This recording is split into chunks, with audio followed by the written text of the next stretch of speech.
एक आदमी बहुत नेक इंसान था और उस दौर की एक बदचलन औरत ने उसको फंसाने की प्लानिंग की। अपनी एक लौंडी को भेजा। वो लौंडी आती और कहती है मेरी मलका ने आपको बुलाया है, कोई काम है, कोई मसला है।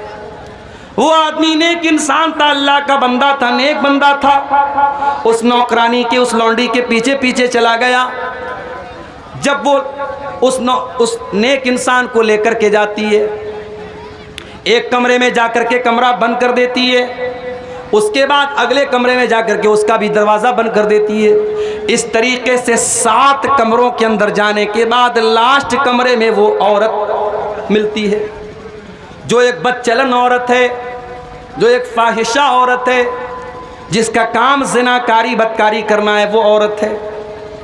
उस औरत ने कहा कि मुझे कोई काम नहीं था, मैंने तुमको बुलाया है, तुम्हारे सामने 3 ऑप्शन हैं, या तो तुम मेरे साथ ज़िना करो, या वहीं पर शराब की एक बोतल रखी हुई थी, कहा कि इस शराब की बोतल में से एक प्याला शराब निकाल करके तुम पी जाओ, और तीसरा रास्ता, ये एक मासूम बच्चा है, तुम इसकी हत्या कर दो, कत्ल कर दो। इन 3 कामों में से कोई एक काम तुमको करना है। उस अल्लाह के नेक बंदे ने सोचा ज़िना करना तो बहुत बड़ा गुनाह है, मैं ये नहीं कर सकता। बच्चे की हत्या करना बहुत बड़ा गुनाह है, ये मैं नहीं कर सकता। शराब पीना तो हल्का गुनाह है, चलो मैं शराब पी लेता हूँ। उसने बोतल में से एक प्याला शराब निकाल करके पी लिया। जब एक प्याला उसने शराब को पी लिया, नशा चढ़ा, उसने एक प्याला और निकाल करके पी लिया, यहाँ तक कि उसने पूरी बोतल को खाली कर दिया। और जब पूरी बोतल के शराब के नशे में वो गिरफ्तार हो गया, हज़रत उस्मान गनी कहते हैं, अबू दाऊद की सही रिवायत है, नसई की सही रिवायत है, कि उस इंसान ने नशे की हालत में ज़िना भी किया और उस मासूम बच्चे की हत्या भी कर दी। आज कितने क्राइम हो रहे हैं नशे की हालत में, कितनी बच्चियां अपने बाप की ज्यादती का शिकार हो रही हैं। अभी कल की न्यूज़ है, अखबार में मैंने पढ़ा कि बाप नशा करके आता था और अपनी ही 10 साल की 12 साल की बच्ची के साथ काला करतूत करता था। नशा वो खतरनाक चीज़ है मेरे भाई, जिसने बाप की और बेटी की सीमाओं को भी ख़त्म कर दिया, जिसने मर्यादाओं को ख़त्म कर दिया, जिसने भुला दिया कि बाप अपनी बेटी को किस नज़र से देख रहा है। इसलिए मेरे अजीज़ों, अपने आप को नशे से बचाओ, अपने समाज को नशे से बचाओ। बिहार सरकार आज नशे के खिलाफ अभियान चलाती है। कोई जाके कह दे नीतीश कुमार जी से, कोई जाके कह दे बिहार सरकार से कि तुमने आज नशे के खिलाफ अभियान छेड़ा है, तुमने नशे के ऊपर आज रोक लगाई है। मोहम्मद रसूलुल्लाह सल्लल्लाहु अलैहि वसल्लम ने 1400 साल पहले नशे पर रोक लगाई है। आज की सरकारों को नशे पर रोक लगाने के लिए एडवर्टीजमेंट करना पड़ता है, विज्ञापन करना पड़ता है, अखबार में देना पड़ता है, रेडियो पर देना पड़ता है, टीवी पर देना पड़ता है।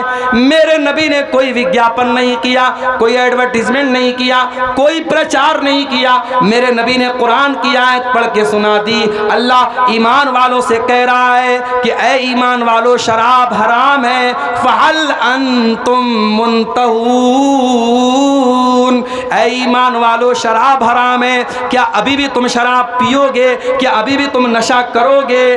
अल्लाह सवाल कर रहा है। सहाबा कहते हैं अल्लाह, ऐ हमारे परवरदिगार, हम वादा करते हैं कि आज के बाद हम शराब को हाथ नहीं लगाएंगे। शराब के प्याले निकाल के, शराब के बर्तन निकाल के मदीना की गलियों में पानी की तरफ बहा दिया जाता है और सहाबे किराम के घरों से शराब का नामो निशान खत्म हो जाता है।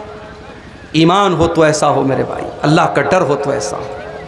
यहाँ तो गुटखे की पैकेट पर बाकायदा तस्वीर बनी है फेफड़े की, और इंग्लिश में और हिंदी में लिखा हुआ है टोबैको कॉजेस कैंसर, तंबाकू से कैंसर होता है। और गुटखा बनाने वाली कंपनी बना भी रही है, बेचने वाला बेच भी रहा है, खाने वाला खा भी रहा है, और उस पर लिखा हुआ है कि साहब तंबाकू से कैंसर होता है, किसी को कोई फ़र्क नहीं पड़ता है। इस्लाम ऐसा दीन नहीं है मेरे भाई। इस्लाम सिर्फ 5 टाइम की नमाज पढ़ने का नाम नहीं है, माफ़ कीजिएगा। इस्लाम आपकी तरबियत करता है। अगर आप एक सच्चे मुसलमान हैं तो आपका कैरेक्टर कैसा है, आपका किरदार कैसा है, आप अपनी बीवी के लिए शौहर कैसे हैं, आप अपने बच्चों के लिए बाप कैसे हैं, आप समाज के लिए इंसान कैसे हैं। इस्लाम ये सारी चीज़ें भी तय करता है। अगर आप नमाजी तो बन गए मगर अपनी बीवी के लिए अच्छे शौहर नहीं है, अपने बच्चों के लिए अच्छे बाप नहीं है, अपने पड़ोसी के लिए अच्छे पड़ोसी नहीं है, आपकी ज़ात से समाज को तकलीफ पहुंच रही है, आपकी ज़ात से पड़ोसी को तकलीफ पहुंच रही है, आप लोगों का जीना हराम कर रहे हैं, तो माफ़ कीजिएगा, ये इस्लाम की तालीम नहीं है, ये मोहम्मद रसूलुल्लाह की तालीम नहीं है। मेरे नौजवान साथियों, आज इन चीज़ों का जायज़ा लेने की ज़रूरत है। अपनी माँ बहनों से भी कहना चाहूँगा, अपनी जिम्मेदारियों को समझो। आज मुसलमान औरत दुनिया के लिए बहुत बड़ा चैलेंज बन चुकी है। डॉक्टर जाकिर नायक साहब हमारे पड़ोसी मुल्क में गए, एक न्यूज़ एंकर ने जो उनसे बातचीत कर रही थी, बेपर्दा उनके सामने बैठी हुई थी। डॉक्टर जाकिर नायक साहब ने कहा कि अगर कोई खूबसूरत औरत मेकअप करके सज संवर करके किसी मर्द के सामने आधा घंटा बैठी है और मर्द के दिल में कोई हलचल नहीं हो रही है, मर्द को कोई फर्क नहीं पड़ रहा है, तो उस मर्द को जा करके अपना इलाज कराना चाहिए। इतना कह दिया डॉक्टर जाकिर नायक। हालांकि मैं एक बात और बोल दूं आपको, डॉक्टर जाकिर नायक साहब जब से इंडिया से गए हैं, पहले यहाँ थे, अहले हदीस उलमा के साथ रहते थे। उनकी जो टीम थी उसमें ज़्यादातर अहले हदीस उलमा थे। मौलाना सनाउल्लाह मदनी साहब, मौलाना शमीम फौजी साहब, आपके बिहार के शेख अशफाक सलफ़ी साहब और बहुत सारे अहले हदीस उलमा उनकी टीम में शामिल थे। उस वक्त डॉक्टर जाकिर नायक की जो सोच थी वो अलग थी, और अभी जो उनकी सोच सामने आ रही है उनके बयानात से, वो बहुत अलग हो चुकी है। अब वो अहले हदीसों को भी एक फ़िरका कहते हैं। उनसे पूछा जाता है कि आपके आइडियल कौन है, किसी एक भी अहले हदीस आलिम का नाम नहीं लेते, उन उलमा का नाम लेते हैं जिनके अकीदे में मनहज में ख़राबी पाई जाए। इसलिए हमारे वो अहले हदीस नौजवान जो अब तक डॉक्टर जाकिर नायक को अहले हदीस समझते थे, मानते थे, वो होशियार हो जाएं।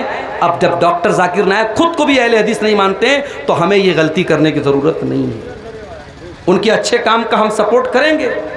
गैर मुस्लिमों के दरमियान उन्होंने जो भी इस्लाम की तबलीग की है या कर रहे हैं, हम करेंगे, मगर आज के उनके बयानात ये बता रहे हैं कि बहुत फ़र्क आ चुका है, और इससे हमें और आपको एक सबक मिलता है।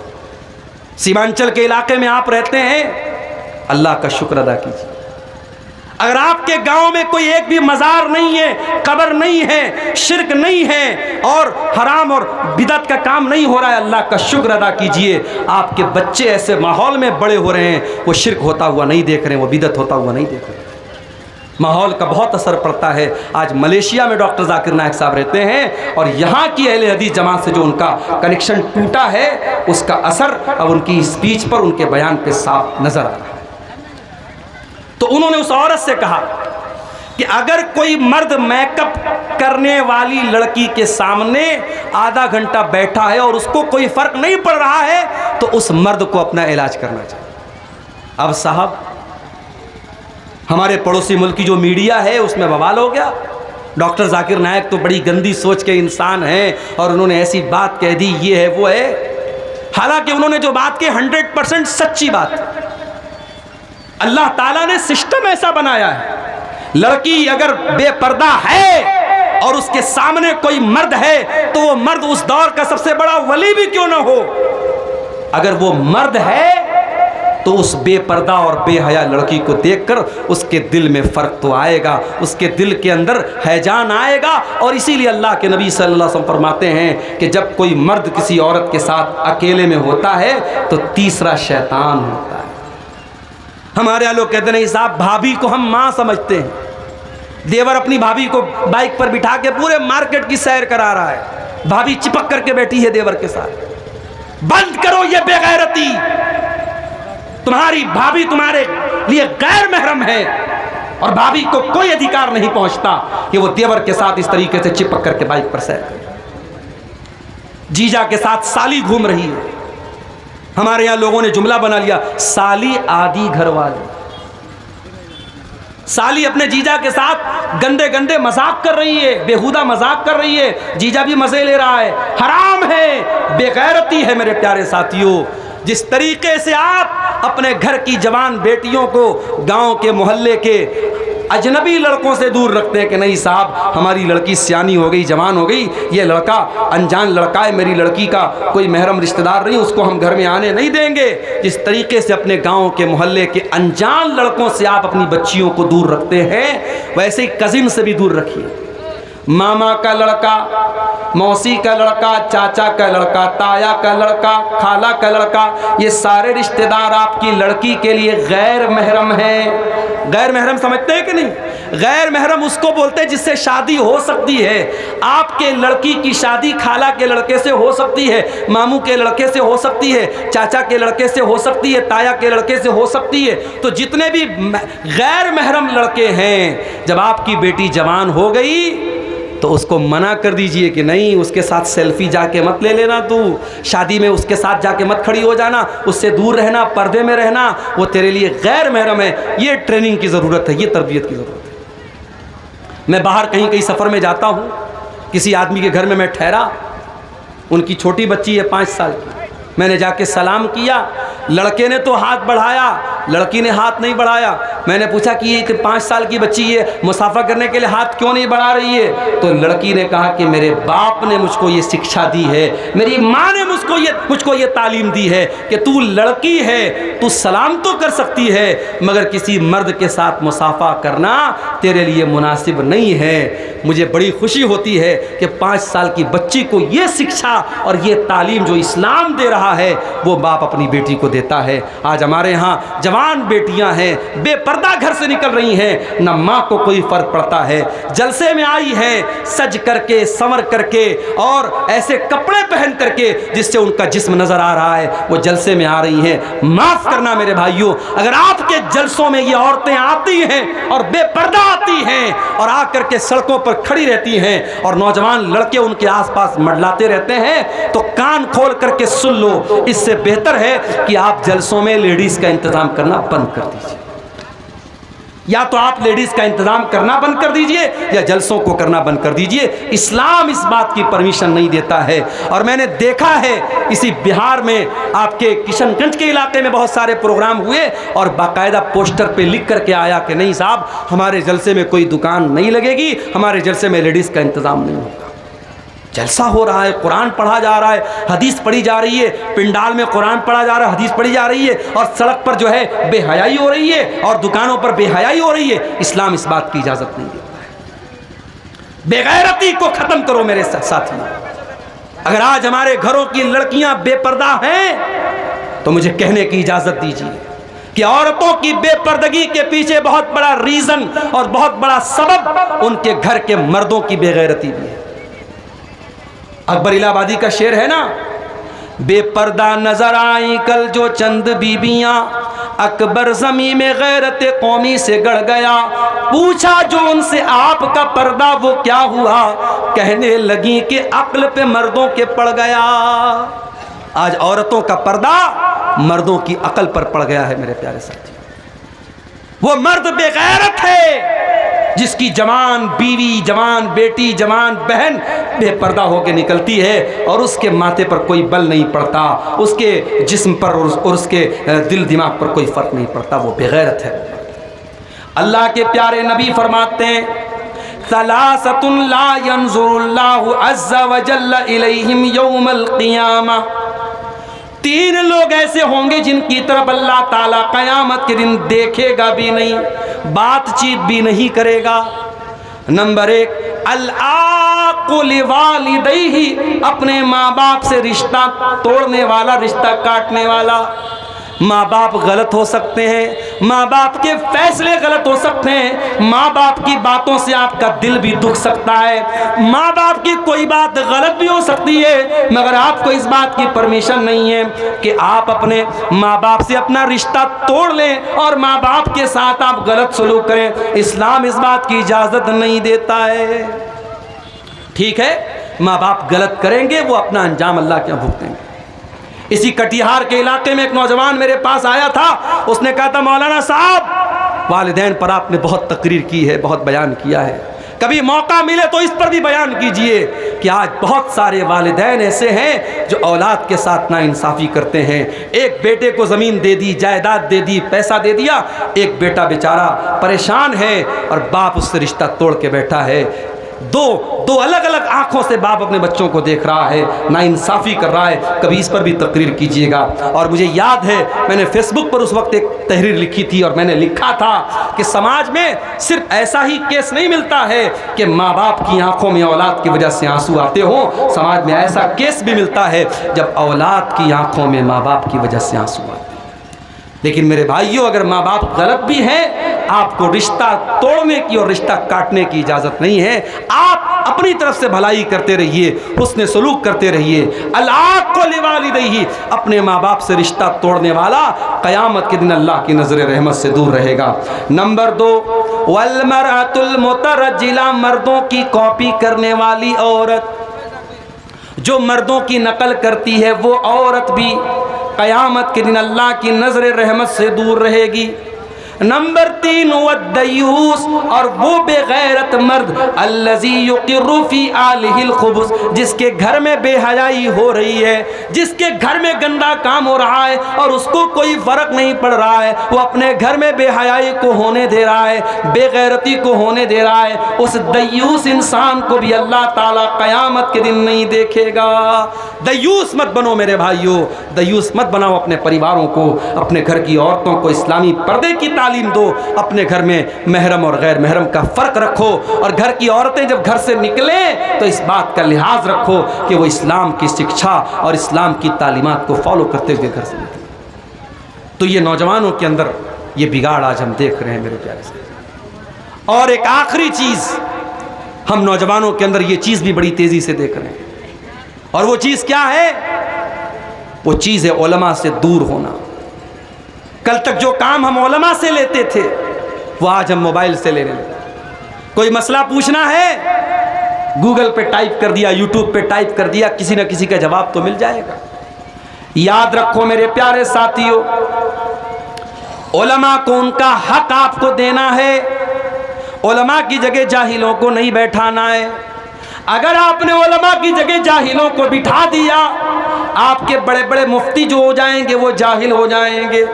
उलमा के जाने के बाद और उलमा के ख़त्म हो जाने के बाद आपके गांव के जो सरपंच बनेंगे वो जाहिल होंगे, आपके फैसले जो करेंगे वो जाहिल होंगे, आपकी मस्जिद पर खुतबा देने वाले जाहिल होंगे, आपके मदरसों में शेखुल हदीस बन जाने वाले जाहिल हो जाएंगे, अगर आपने उलमा को उनका हक नहीं दिया। इसीलिए अल्लाह के नबी फरमाते हैं, बुखारी की रिवायत है, 100 नंबर की हदीस है बुखारी की, एक ऐसा ज़माना भी तुम पर आने वाला है जब दुनिया से अल्लाह ताला इल्म को उठा लेगा, मगर इल्म को अचानक नहीं उठाएगा, बल्कि अल्लाह ताला उलमा को उठाएगा। और जब दुनिया से उलमा ख़त्म हो जाएंगे, इत्तख़ज़न्नासु रुऊसन जुहाला, लोग जाहिलों को अपना सरदार बना लेंगे, लोग जाहिलों को मुफ्ती बना लेंगे, जाहिलों से फतवा पूछेंगे। आज आप देख लें फेसबुक पर ऐसे ऐसे लोग जो सिर्फ व्यू पाने के लिए, सब्सक्राइबर पाने के लिए, लाइक पाने के लिए मियाँ बीवी के प्राइवेट मसाइल को खूब मसाला लगा लगा के बयान कर रहे हैं। शौहर बीवी के साथ सुहाग रात में क्या कर सकता है, शौहर बीवी के साथ ये कर सकता है कि नहीं। मैं उस चीज़ का नाम नहीं ले रहा हूँ, लेकिन आज फेसबुक पर अपने आप को मुफ्ती कहने वाले इस तरीके के मसाइल को मिर्च मसाला लगा के बयान कर रहे हैं। क्यों? ताकि हमको ज़्यादा से ज़्यादा लाइक मिल जाए, हमारे चैनल के सब्सक्राइबर बढ़ जाएं, हमें व्यूशिप मिल जाए, व्यूवरशिप मिल जाए। ये वो दौर है मेरे भाई। औरतें, लड़कियां साहब वो तकरीर कर रही हैं और बाकायदा प्राइवेट मसाइल जो मियाँ बीवी के प्राइवेट मसाइल है उन मसाइल पर एक औरत बयान कर रही है और यूट्यूब पर उसको 1 लाख व्यू मिल रहा है, 2 लाख व्यू मिल रहा है। मेरे प्यारे साथियों, व्यू की बुनियाद पर किसी को सही और गलत नहीं कहा जा सकता। ज़रूरी नहीं है कि कोई आलिम बहुत बड़ा आलिम है लेकिन फेसबुक और यूट्यूब पर उसको बहुत ज़्यादा व्यू मिलते हों, और ऐसा भी ज़रूरी नहीं कि जिसको व्यू मिलता हो तो वो सही हो। इसलिए हमें व्यू की बुनियाद पर और सब्सक्राइबर की बुनियाद पर और लाइक की बुनियाद पर हमें तय नहीं करना है। हमें ये देखना है कौन हकीकत में आलिम है, कौन हकीकत में उलमा हैं, कौन हैं जिन्होंने वाकई में कुरान और सुन्नत का इल्म हासिल किया है। हम उनसे दीन का मसला पूछेंगे, और जब मसला पूछेंगे तो सही मसला पूछेंगे जिसकी वाकई में ज़रूरत हो। फालतू किस्म का मसला मत पूछो। जैसे इमाम अबू हनीफा रहमतुल्लाह अलैह के एक उस्ताद थे इमाम इब्राहिम नखई, उनके पास एक आदमी आया, उसने मसला पूछा, इमाम साहब इबलीस की बीवी का नाम क्या था? उन्होंने कहा मैं इबलीस की शादी में गया नहीं था। इबलीस की बीवी का नाम क्या था? आदम अलैहिस्सलाम ने जिस पेड़ के करीब जाने से अल्लाह ताला ने मना किया था वो कौन सा पेड़ था? इस किस्म के फजूल सवालात आप मत कीजिए, उलमा से सवाल कीजिए, वो सवाल जो हकीकत में रियल में होता है और जिसका ताल्लुक आपकी ज़िंदगी से, मौत से, आखिरत से होता है। उन मसाइल को मेरे प्यारे साथी उलमा से पूछिए। और अल्लाह के प्यारे नबी फरमाते हैं इन्नमा शिफाउल इ अस्सुआल, कि अगर आपको मसले की जानकारी नहीं है, दीन के बारे में मालूमात नहीं है, तो उसका इलाज मनमानी करना नहीं है, उसका इलाज उलमा से पूछना है। तो ये काम आप उलमा से कीजिए। आप इंटरनेट और मोबाइल का गलत इस्तेमाल मत कीजिए। हाँ, मोबाइल पर बहुत सारे मुस्तनद उलमा के भी बयानात आते हैं, आप बयानात को सुनिए, उनके मसाइल को सुनिए, मगर रियल में जब मसला पूछना हो तो आप किसी ऑथेंटिक आलिम से, मुस्तनद आलिम से सवालात कीजिए। नौजवानों की इस्लाह के ताल्लुक से ये चंद बातें मैंने आपके सामने रखी हैं। अल्लाह से हम दुआ करते हैं रब्बुल आलमीन हमारे वो नौजवान भाई जिनकी मेहनतों से और कोशिशों से और इतना बड़ा प्रोग्राम उन्होंने मुनक्किद किया और ईदगाह को लेकर के वो उठे हैं। मेरे प्यारे साथियों, ईदगाह भी मस्जिद के हुक्म में है। जो सवाब मस्जिद का मिलेगा वही ईदगाह का मिलेगा। जाते जाते आप हज़रात से गुजारिश है, इस ईदगाह के लिए ज़रूर आप अपना बेशकीमती ताउन देते जाएँ। हमारी माएँ बहनें भी जो मौजूद है, जाते वक्त अपना ज़रूर ताउन पेश करके जाएँ। मुझे मालूम है देहात की ये पब्लिक जो होती है, अल्लाह की राह में खर्च करने का जज्बा शहर से ज़्यादा होता है। मैंने झारखंड में एक जलसे में ईदगाह के लिए 14-15 लाख रुपया भी चंदा होते हुए देखा है, जबकि सामने पब्लिक देहात की नॉर्मल पब्लिक थी। शहर में उतना बड़ा चंदा हम होते हुए नहीं देखते। दिल होता है तो अल्लाह के वास्ते आप दिल खोल करके ताउन करें और रब्बुल आलमीन हमारे नौजवानों के अंदर जो खराबियाँ और कमियाँ पाई जाती हैं उनको अपनी इस्लाह की तौफीक अता फरमाए। आमीन व आखिर दावाना अनिल।